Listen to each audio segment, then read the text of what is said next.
بسم اللہ الرحمن الرحیم۔ اللہ تعالیٰ کے حضور دعا ہے کہ آپ سب کو اپنی عافیت کے سائے میں رکھے، آپ سب کی جائز خواہشات اللہ تعالیٰ پوری فرمائے۔ میرے عزیزو، آج میں آپ کے پاس محبت کا شدید ترین حتمی اور سب سے سخت عمل لے کے آیا ہوں۔ یہ ایک نوری عمل ہے آپ کے سامنے۔ سورۃ الکوثر ایک طریقے سے ایک عمل کے مطابق لکھی ہوئی موجود ہے، اس کے علاوہ بھی کچھ سامان ہے، تو پہلے میں آپ کو یہ عمل سمجھاؤں گا، اس کے بعد میں آپ کو یہ کرنے کا مکمل طریقہ بتاؤں گا۔ زندگی میں ایک بار یہ عمل کر لیں گے تو ایسا شخص جو آپ سے نفرت کرتا ہے، ناپسند کرتا ہے، اس کے دل کے اندر آپ محبت پیدا کرنا چاہتے ہیں، ہمیشہ ہمیشہ کے لیے اس کے دل کے اندر آپ کی محبت پیدا ہو جائے گی، محبت ہمیشہ رہے گی، کبھی بھی انشاءاللہ ختم نہیں ہوگی۔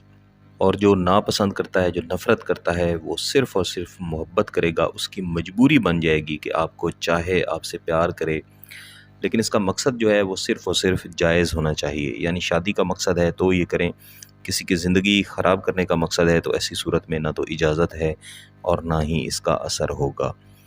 تو پہلے میں سورۃ الکوثر پڑھ کے آپ کو دکھا دیتا ہوں، اس کے کرنے کا ایک خاص طریقہ ہے، اس کے مطابق بھی بتا دیتا ہوں۔ بسم اللہ الرحمن الرحیم۔ انا اعطیناک الکوثر فصلی لربک وانحر ان شانئک ہو پہ رک کے یہاں فلاں بنت فلاں، اگر عورت ہے تو بنت ہو جائے گا، مرد ہے تو بن ہو جائے گا۔ فلاں کی جگہ پہ محبوب کا نام ہوگا، یہاں پہ محبوب کی والدہ کا نام ہوگا۔ اگر محبوب کی والدہ کا نام معلوم نہیں ہے تو آپ یہاں پہ حوا بھی لکھ سکتے ہیں، لیکن ایسی صورت میں اس کا جو اثر ہے وہ بہت اچھا نہیں رہے گا، اور یہاں پہ پڑھنا ہے فی الحب، ٹھیک ہے۔ اور یہ پڑھتے ہوئے اپنے محبوب کا تصور رکھنا ہے، بہتر ہے کہ اس کی تصویر آپ کے پاس موجود ہو، تصویر آپ نے سامنے رکھی ہو، اس کو دیکھتے رہیں۔ اگر تصویر نہیں بھی موجود اور آپ تصور بنا سکتے ہیں تو تصور بنا کے رکھیں، اور یہ پڑھنے کے بعد پڑھیں گے الابتر، ٹھیک ہے۔ میں دوبارہ پڑھ دیتا ہوں۔ انا اعطیناک الکوثر فصلی لربک وانحر ان شانئک فلاں بنت فلاں فی الحب الابتر، ٹھیک ہے۔ تو اس عمل کے لیے جو ضروریات ہیں وہ کیا ہیں کہ 7 عدد آپ کو سرخ مرچیں چاہیے، جیسے یہ سرخ لال مرچ آپ کے سامنے موجود ہے، یہ کہیں سے بھی پھٹی ہوئی نہیں ہے، آپ دیکھ سکتے ہیں، ٹوٹی ہوئی نہیں ہے، چمکدار ہے، اس کے اوپر تھوڑی بہت گرد ہے، اس سے فرق نہیں پڑتا۔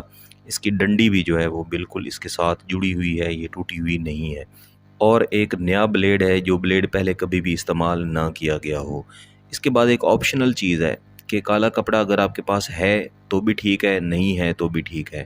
کالا کپڑا کم از کم 6 سے 7 میٹر آپ کے پاس ہو، اور ساڑی کی صورت میں آپ اس کے اندر خود کو ملبوس کریں گے، سارے کپڑے اتار کے اس کے اندر آپ ملبوس ہو جائیں گے۔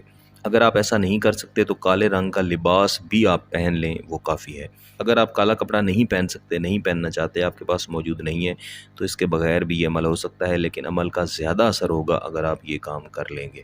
میرے عزیزو، یہ عمل جمعرات کو کیا جاتا ہے، اس کے علاوہ جمعہ کو کیا جاتا ہے، اس کے علاوہ سوموار کو کیا جاتا ہے، منگل والے دن یہ ہرگز نہیں کیا جاتا۔ رات آپ نے عشاء کی نماز پڑھنی ہے، پڑھنے کے بعد آپ کمرے کے اندر یا کھلے آسمان میں، یہ چھت پہ، جہاں بھی آپ کے لیے ایزی ہو وہاں پہ آپ تشریف لے جائیں، وہاں پہ آرام سکون سے آپ بیٹھ جائیں، اور اپنے گرد بہتر ہے ایک دائرہ بنا لیں، ٹھیک ہے۔ اس میں نہ تو کسی قسم کے موکلات ظاہر ہوتے ہیں، حاضر ہوتے ہیں، نہ ہی آپ کو پریشان کرتے ہیں۔ بالکل آسان سا یہ عمل ہے۔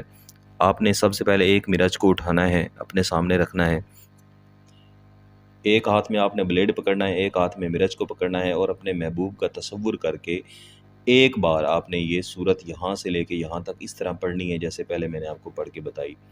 اس کے بعد اپنے محبوب کا تصور کر کے کہ یہ مرچ دراصل آپ کے محبوب کا دل ہے، اس کے اندر اپنی محبت کا آپ کٹ لگا رہے ہیں۔ اس طرح سے آپ نے کٹ لگانا ہے، تقریباً درمیان میں ہو، بالکل درمیان میں نہ بھی ہو، اس سے بھی فرق نہیں پڑتا، یہ تقریباً درمیان میں اس طرح چلا گیا، اس کو یہاں پہ روک لینا ہے۔ اس میں سے نکال لیں پھر بھی ٹھیک ہے، نہ نکالیں پھر بھی ٹھیک ہے، اس کو آرام سے یہاں پہ رکھ دینا ہے یا اپنے ہاتھ میں ہی پکڑے رکھنا ہے۔ اس کے بعد ایک بار پھر اس کو پڑھنا ہے، پھر جب پڑھ لینا ہے تو اس کٹ کو تھوڑا سا اور آگے لے کے جانا ہے۔ اس طرح کل آپ نے 7 بار اس کو پڑھنا ہے، اور 7 بار ہی اس کو نیچے چلانا ہے۔ چلاتے چلاتے آپ نے اس بلیڈ کو یہاں تک لے کے جانا ہے کہ اس کے برابر 2 ٹکڑے ہو جائیں، لیکن یہ ٹکڑے علیحدہ ہو کے گرے نہیں، اس میں سے بیج بے شک گرتے رہیں، علیحدہ ہو کے گرے نہیں، بس اس کے 2 ٹکڑے ہو جائیں۔ یہ ایک مرچ کمپلیٹ ہوگی، اس کو آپ نے سائیڈ پہ رکھ دینا ہے، آپ نے اگلی مرچ اٹھا لینی ہے۔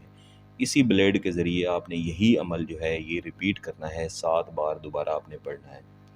اس طرح 7 مرچوں پہ آپ نے یہ پڑھنا ہے، اور یہ آپ کی کل گنتی ہو جائے گی 49، یعنی آپ 49 بار یہ سورہ مبارکہ جو ہے ان 7 مرچوں پہ پڑھیں گے۔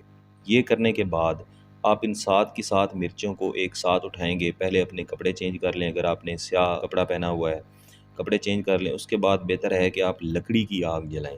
لکڑی کی آگ نہیں جلا سکتے تو کوئی بھی آگ ہو، چاہے لائٹر ہو، اس کے اندر آپ نے اس کو جلا کے راکھ کرنا ہے۔ اور اس کو جلاتے ہوئے بھی آپ یہ تصور رکھیں گے کہ دراصل آپ کا جو محبوب ہے وہ آپ کی محبت میں جل کے راکھ ہو رہا ہے۔ جتنی محبت آپ اس سے کرتے ہیں اتنی اس سے ڈبل محبت اس کے دل میں پیدا ہو چکی ہے، اور آپ کے بغیر جی ہی نہیں سکتا۔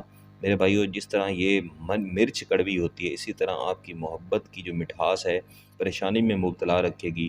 اس کی زندگی جو ہے وہ آپ کی محبت میں ابتر ہو جائے گی۔ وہ صرف اور صرف آپ کو محبوب آپ کا چاہے گا، تو کیونکہ یہ انتہائی سخت عمل ہے، شدید عمل ہے، تو اس کو صرف اور صرف میرے بھائیو جائز مقصد کے لیے ہی کیجیے گا، ناجائز مقصد کے لیے اس کو ہرگز نہیں کرنا۔ اس کی اجازت عام ہے بشرطے کہ آپ کا مقصد جائز ہو، شادی کا مقصد ہو۔ کسی بات کی یہاں پہ سمجھ اگر آپ کو نہ آئی ہو تو آپ واٹس ایپ پہ رابطہ کر سکتے ہیں۔ چینل کو سبسکرائب کر کے گھنٹی کا بٹن ضرور دبا دیجیے گا، جو بھی نئی ویڈیوز آئیں گی آپ کو ملتی رہیں گی۔ آپ سب کا بہت بہت شکریہ۔ اللہ حافظ۔